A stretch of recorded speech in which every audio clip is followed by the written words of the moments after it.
Bismillahirrahmanirrahim. Assalamualaikum warahmatullahi wabarakatuh. Perkenalkan, nama saya Muhammad Rizky, NPM 21160174. Nah,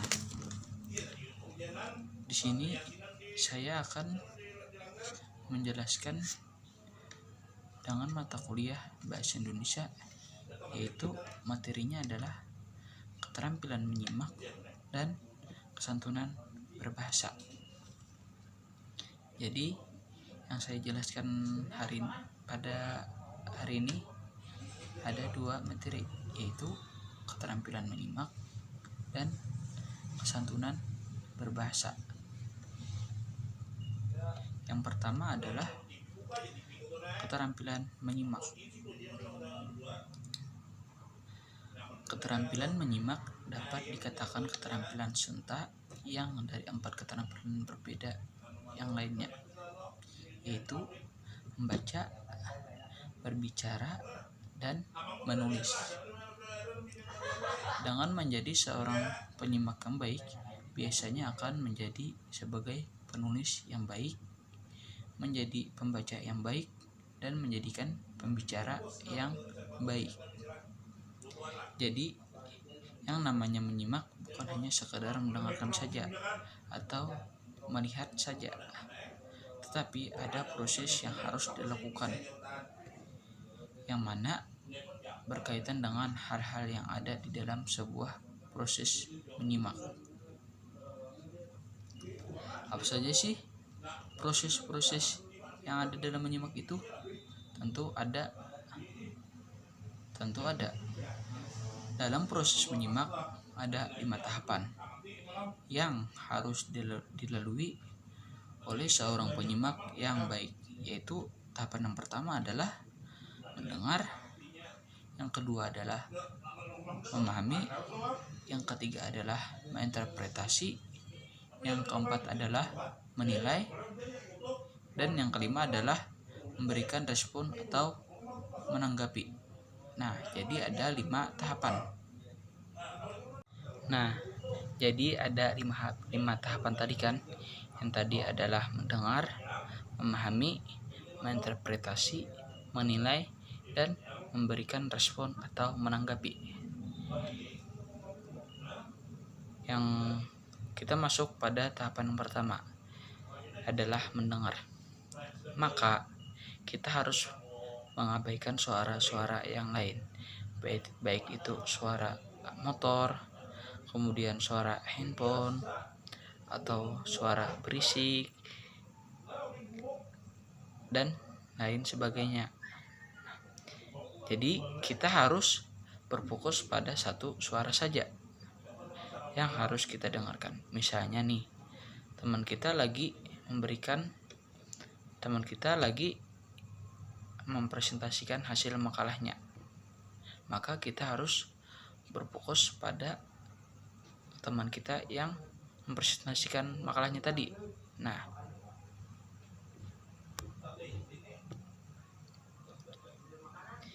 masuk yang kedua adalah memahami. Nah, dalam memahami ini, si penyimak itu mendengarkan setiap kata yang didengar. Penyimak berusaha memahami setiap kata-kata yang diterapkan atau yang didengar. Jadi proses memahami kata kuncinya adalah arti, yang mana artinya itu berdasarkan dengan kata atau arti yang sebenarnya. Jadi tadi kan memahami. Masuk yang ketiga adalah menginterpretasi. Nah, ini kaitannya memberikan makna dari apa yang ada pada setiap kalimat yang didengarkan. Jadi kita memberikan makna yang apa ada pada setiap kalimat yang didengarkan. Nah, masuk yang keempat adalah menilai. Nah, jadi apa yang dinilai? Nah, pada bagian menilai ini, si penyimak itu mengevaluasi pendapat orang yang tadi dia simak. Jadi kita harus mengevaluasi pendapat yang tadi dia simak. Nah, jadi masuk yang terakhir adalah memberikan respon atau menanggapi. Setelah tadi didengar, dipahami, diinterpretasi, kemudian diberikan penilaian, baru tahapan yang terakhir adalah memberikan respon. Jadi respon apa yang akan dikeluarkan itu bergantung pada proses-proses yang tadi disebutkan. Nah, jadi tadi ada 5 tahapan dalam proses menyimak. Jadi di sini ada kata kuncinya dalam 5 tahapan tersebut. Yang pertama adalah mendengar. Nah, kata kunci di sini adalah berfokus. Berfokus pada apa yang ingin disimak. Jadi kita harus berfokus pada apa yang kita ingin simak. Yang kedua adalah memahami. Kata kunci memahami di sini adalah mengartikan setiap kata atau tuturan.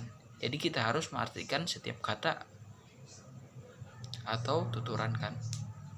Masuk yang ketiga adalah menginterpretasi. Kata kunci di sini adalah menafsirkan maksud atau arti yang lebih jauh dari kalimat yang ditutur. Yang keempat adalah memberikan nilai. Nah, kata kunci memberikan nilai di sini adalah menyimpulkan. Kita harus menyimpulkan.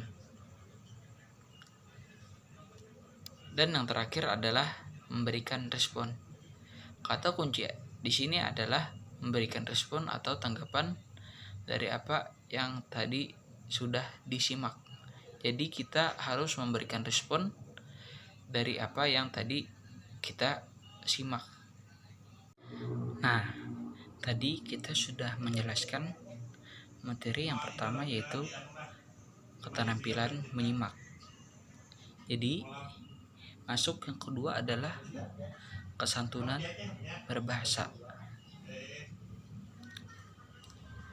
Kesantunan kalau diartikan erat kaitannya dengan etika atau perilaku dalam kehidupan sehari-hari. Sedangkan berbahasa berhubungan dengan berkomunikasi. Jadi maksud dari kesantunan berbahasa ini adalah sebuah etika dalam berkomunikasi. Hal ini sangat penting untuk dipahami, bagaimana berkomunikasi yang baik dan santun kepada orang lain.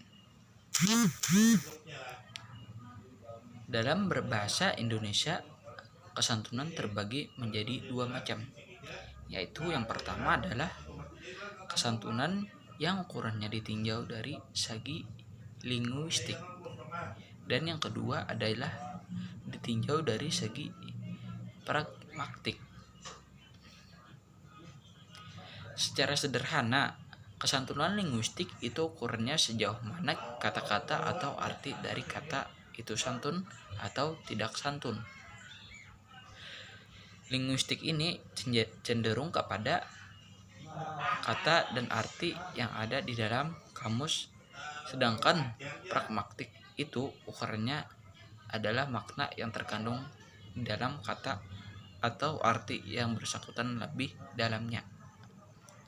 Maka itu beda dengan arti. Makna itu lebih dalam. Makna itu berkaitan dengan konteks. Apa itu konteks? Konteks adalah segala sesuatu yang melatar belakangi teks.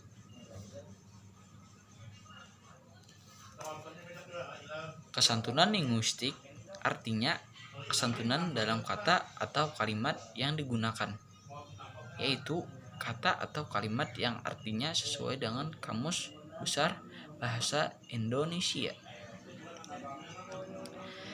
Dalam kesantunan linguistik ini, kita akan mengkhususkan lagi kepada kalimat atau kata yang mengandung inferatif. Apa yang dimaksud inferatif itu? Nah, imperatif, yaitu kalimat perintah. Mengapa kesantunan ini berfokus pada kalimat perintah? Alasannya karena kalimat perintah atau kalimat imperatif itu cenderung sekali untuk tidak santun atau mengandung makna ketidaksantunan.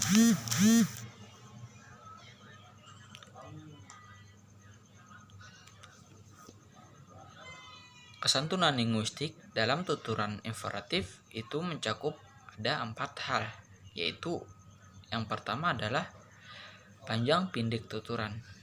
Nah, semakin panjang sebuah kalimat, maka akan menjadi semakin santun.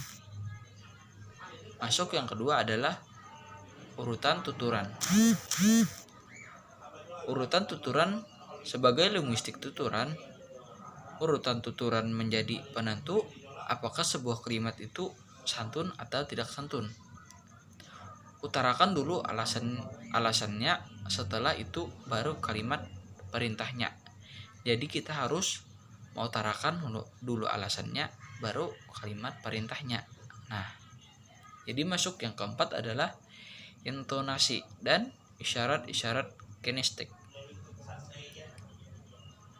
Di sini intonasi dan isyarat-isyarat kinestik sebagai petunjuk kesantunan linguistik tuturan. Apabila intonasi sebuah kalimat dipanjangkan, akan mengakibatkan menjadi tidak santun atau tidak sopan. Nah, jadi sama aja, tidak santun atau tidak sopan. Masuk yang keempat adalah pemakaian ungkapan, penanda kesantunan. Pemakaian penanda kesantunan ada 3 macam. Apa kalimat itu santun atau tidak santun? Yaitu kata tolong, kata mohon, dan kata silahkan. Nah, jadi ada 3 macam.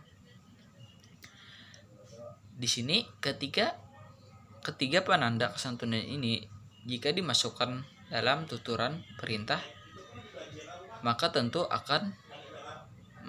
saja akan menjadi santun. Nah, jadi yang tadi adalah kesantunan yang ukurannya ditinjau dari linguistiknya. Nah, jadi kita masuk yang kedua adalah ditinjau dari segi pragmatiknya. Nah,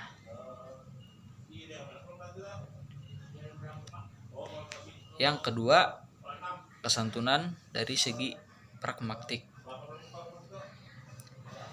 Kesantunan dari segi pragmatik tuturan yang akan diukur adalah makna yang terkandung di dalam arti atau kalimat yang dituturkan. Pada pragmatik ini sangat bergantung pada konteks. Konteks ini banyak sekali.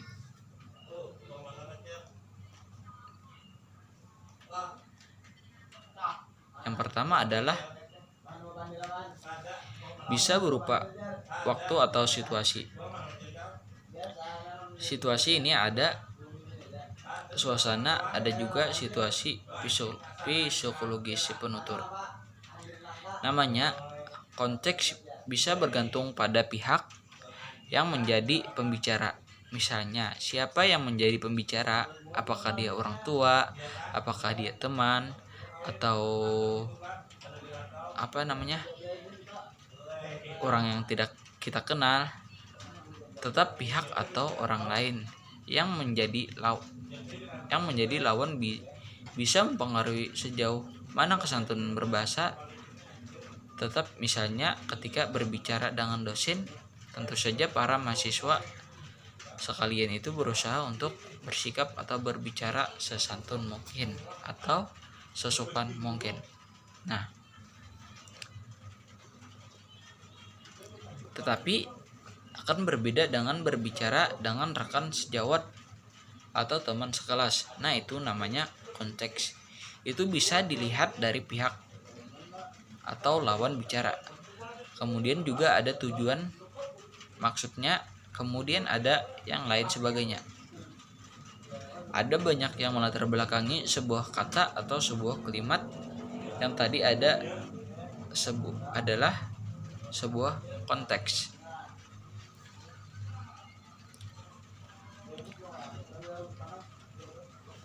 Yang kedua adalah kesantunan pragmatik. Ini dikhususkan pada kesantunan pada tuturan, yaitu tuturan eferatif di dalam kesantunan pragmatik, yang artinya adalah makna yang dituturkan apakah dia santun atau tidak santun.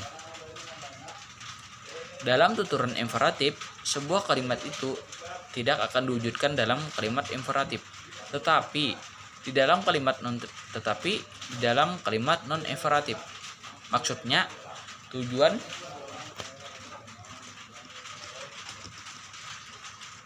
tujuan atau makna yang dimaksudkan oleh penutur adalah pemerintah, tetapi tidak dituturkan atau tidak dibahaskan dalam kalimat perintah. Terus dengan kalimat apa? Tentu saja dengan kalimat lain di dalam kalimat tidak perintah, yang yaitu kalimat pernyataan atau kalimat pertanyaan. Jadi beda. Yang pertama adalah kalimat pernyataan, yang kedua adalah kalimat pertanyaan. Kalau dalam bahasa Indonesia ialah kalimat deklaratif dan kalimat integratif. Deklaratif adalah penyataan dan interogatif adalah pertanyaan. Jadi beda.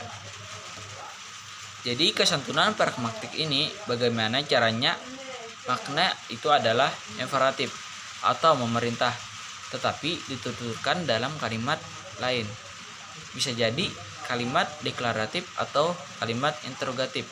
Artinya hingga memerintah secara tidak langsung. Misalnya dalam pertanyaan padahal maknanya pemerintah, atau misalnya dari pernyataan pada maknanya adalah meminta, sebagai sebuah gambaran sebelum masuk pada pembahasan yang lebih detail.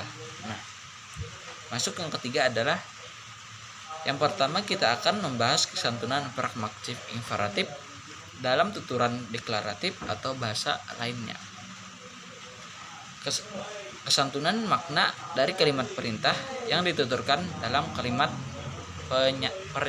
pernyataan. Materi tentang kesantunan ini tidak bisa dilepaskan dari prinsip kesantunan. Kemudian, skala kesantunan ini penyebabnya ketidaksantunan dalam prinsip kesantunan. Misalnya, kita akan bertemu dengan yang namanya maksim kesantunan, yang namanya maksim kreat, maksim kearifan, maksim